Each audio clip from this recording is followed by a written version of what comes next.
नमस्कार दोस्तों, मैं राघवेंद्र सोलंकी तक्षशिला बुंदेलखंड में एक बार फिर आपका स्वागत करता हूं। आज आपको ये प्रमुख पुस्तकें बताई जाएंगी जो प्राचीन इतिहास की हैं। जो प्राचीन इतिहास के लेखक थे, जैसे कालिदास हो गए, चाणक्य हो गए, मुद्राराक्षस, तो इनके बारे में जो पुस्तकें लिखी इन्होंने वो विस्तार से बताएं, क्योंकि परीक्षा में रिपीट हो के आपके दो आपके 10 से लेके 15 तक प्रमुख प्रमुख लेखक हैं उस समय के प्राचीन इतिहास के काल के, तो वे बार बार पूछे जाते हैं रिपीट होके। तो यहाँ से जब क्वेश्चन पूछे जाते हैं तो जो भी अभ्यर्थी हमारे चैनल पर पहली बार जुड़ रहे हैं, हमारे चैनल को सब्सक्राइब जरूर करें, लाइक करें और अपने मित्रों को शेयर कर दें जो कॉम्पिटिटिव एग्ज़ाम की तैयारी कर रहे हैं, क्योंकि वहाँ पर भर भर के क्वेश्चन पूछे जाते हैं यहाँ से। तो आगे चलते हैं। ये पुस्तकें हैं, ये उनके लेखक हैं। ये कहाँ के? प्राचीन काल के हैं, जो प्राचीन इतिहास हुआ कहती है अपनी बहुत साल पहले, लगभग 250 साल, 2500 साल पहले, 1500 साल पहले। तो इसके बीच में जो भी लेखक आए हैं वो इतिहास है, प्राचीन इतिहास माना जाता है। तो इसमें मुद्राराक्षस हो जाएंगे। इन्होंने कौन सी लिखी? विशाख दत्त। मुद्राराक्षस किसने लिखी है? विशाख दत्त। ये आपकी पुस्तकें हैं और ये लेखक हैं। मुद्राराक्षस विशाख दत्त से कई बार पूछा गया है।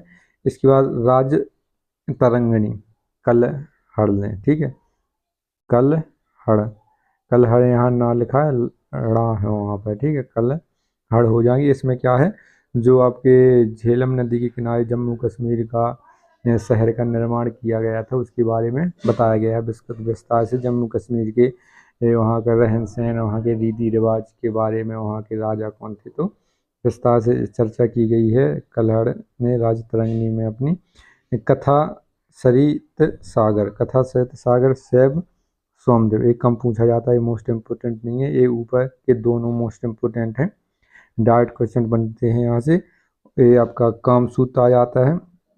कामसूत्र के लेखक कौन है? वात्स्यायन।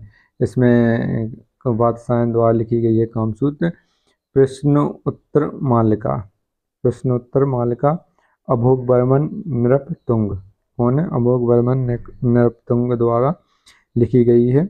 इसके बाद स्वप्न व सदनम भाषा द्वारा लिखी गई। किसके? ये भाषण का नाम था कवि का, तो इनके द्वारा लिखी गई है। लेखक थे उस समय के स्वप्ना व सदनम, ठीक है। इसके बाद प्रश्नोत्तर मालिका ये अमोघ वर्मन हो जाएंगे, अमोघ वर्ष नृपतुंग हो जाएंगे।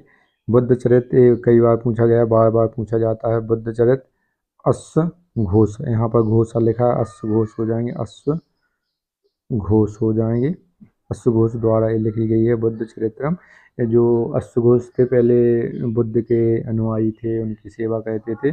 बाद में कनिष्क क्या है, इनको वहाँ से उठा लाता है बुद्ध विहार गया से, और अपने दरबार में रख लेता है। उन्होंने कनिष्क के दरबार में ही उन्होंने ये अश्व घोष लिखी थी। इसके बाद नाट्यशास्त्र हो जाती है भरत मुनि। नाट्यशास्त्र बहुत पूछा जाता है। नाट्यशास्त्र किसने लिखी है? भरत मुनि ने लिखी है, ठीक है। अभिज्ञान शकुंतलम, विक्रमो वर्षियम और रघुवंशम एक कालिदास जी के हैं। कालिदास की और भी कई रचना है, जैसे आपकी मेघदूतम हो गया और ऋतु संहार हो गया, ऋतु संहार हो गया। तो इसमें अभिज्ञान शकुंतलम, विक्रम वर्षियम, रघुवंशम होगा, बक्रोसियम हो गया, ठीक है। इसमें थोड़े मिस्टेक है टाइपिंग, लेकिन थोड़ी बहुत एक दो हलंत का या इसमें एक दो अक्षर का दिक्कत है, लेकिन सब सही है, कोई कोई में है और तो सब में सही है। कालिदास के हो गए, ये मोस्ट इम्पोर्टेंट है। कालिदास से किसके दरबारी कवि थी? तो ये आपके गुप्त काल के जो राजा थे चंद्रगुप्त द्वितीय, उनके दरबार में कवि थे, जिनको विक्रमादित्य की उपाधि दी गई थी, चंद्रगुप्त द्वितीय, ठीक है। चंद्रगुप्त विक्रमादित्य द्वितीय के दरबार के ये दरबारी कवि थे। इसके बाद अमरकोश अमर सिन्हा, पंच सिद्धांत का बृहत संहिता, 12 मेहर, ठीक है, 12 मेहर हो जाएंगे। इन्होंने सूर्य का सिद्धांत भी दिया था। सूर्य का सिद्धांत आर्यभट्ट ने दिया था, और पंच सिद्धांत का 12 मेहर ने दिया था। सूर्य का सिद्धांत आर्यभट्ट ने दिया था। ये भारत के इन्होंने शून्य की खोज भी की थी, कई बार पूछा गया था शून्य किसने दिया था, भारत ने, क्योंकि ये भारत के महान विद्वान थे। सूर्य का सिद्धांत, खगोल शास्त्र के महान विद्वान थे। अर्थशास्त्र, पंचतंत्र विष्णु शर्मा, ये भी कई बार पूछी गई है। पंचतंत्र किसके द्वारा लिखी गई, विष्णु शर्मा के द्वारा। नीति सा कादम कामंडक के द्वारा लिखी गई है। एहोल प्रशस्ति ए रवि कीर्ति द्वारा लिखी गई है। एहोल अभिलेख पुलकेशी द्वितीय और रवि कीर्ति द्वारा लिखी गई। इंडिका मेगास्थनी, ठीक है, इंडिका क्या है, मेगास्थनी द्वारा लिखी गई है, जो चंद्रगुप्त मौर्य के दरबार में राजदूत बनकर आया था। तो उन्हीं के दरबार में ये आया था 280 ईसा पूर्व के आसपास आया था चंद्रगुप्त मौर्य के दरबार में। फिर इसके बाद अशोक आ जाते हैं। अर्थशास्त्र के लेखक कौन है, कौटिल्य। इसी के समय अर्थशास्त्र भी लिखी गई थी। इसमें आपके राजनीति के बारे में बताया गया है कि राजा को किस तरह जनता पर नियंत्रण करना चाहिए, किस तरह आपको जनता और राजा के बीच संबंध होने चाहिए। चरक संहिता चरक द्वारा लिखी गई है। चरक संहिता में क्या है, स्वास्थ्य के बारे में बताया गया है, कैसे हड्डी को जोड़ा जाता है, कैसे कोई बीमारी ठीक करी जाती है। तो चरक संहिता हो जाती है, चरक द्वारा लिखी गई है। इसके बाद लीलावती किसके द्वारा लिखी है, भास्कर द्वितीय के द्वारा। लीलावती भास्कर द्वितीय के द्वारा लिखी गई है। आगे चलते हैं, आगे और भी कृतियाँ दी गई हैं, ये आ जाती हैं। तो लीलावती हो गई है अपनी, लीलावती किसके द्वारा, भास्कर के द्वारा। और हर्षचरित्रम कादम्बरी नागानंद रत्नावली किसके द्वारा लिखी गई है, ये बाणभट्ट के द्वारा लिखी गई।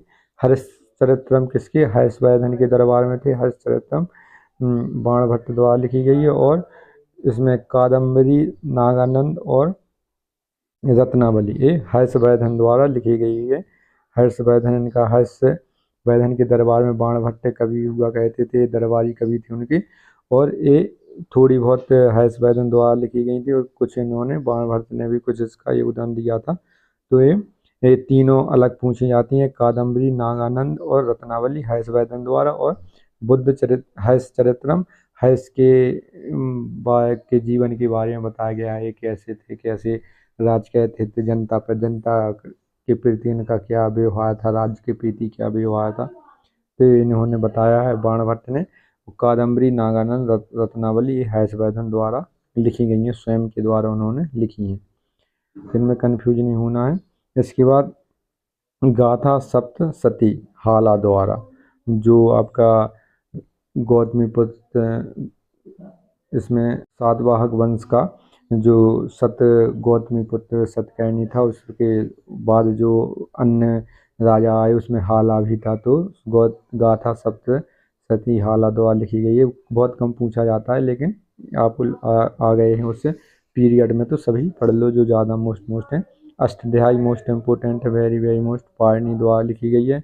महाभाष्य ये पतंजलि द्वारा लिखी गई है। महाभाष्य में क्या बताया गया है, योग के बारे में बताया गया है कि योग किस प्रकार से करें, कौन सी क्रिया से क्या होता है, कौन सी क्रिया से कौन सी ताकत बढ़ती है, ये सब बताया गया उसमें। न्यसद चरित्र श्री हर्ष द्वारा लिखी गई, मोस्ट इम्पोर्टेंट नहीं है ज़्यादा।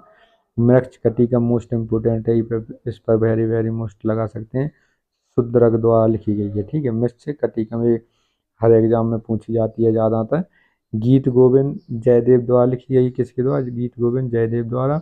नवरत्न वीर सेना द्वारा, नवरत्न किसके द्वारा लिखी गई, वीर सेना द्वारा लिखी गई है। तो ये प्राचीन इतिहास की प्रमुख पुस्तकें हो गई हैं, जहाँ से कई बार पुस्तक आपके क्वेश्चन बनते हैं।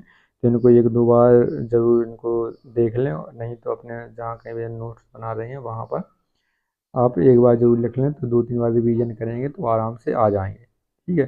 तो इसके बाद जो भी अगला वीडियो आएगा उसको जल्दी ही आपको सामने आ जाएगा, ठीक है। तो हमारे चैनल को सब्सक्राइब जरूर कर लें और इसका बेल आइकन ज़रूर दबा लें, ताकि जिससे आपके पास नोटिफिकेशन जो भी जानकारी आती है वनडे एग्ज़ाम के बारे में, तो आपके पास मिल सके और जो भी वीडियो डलता है वो भी जल्दी से आपके पास पहुंच सके। जय हिंद साथियों।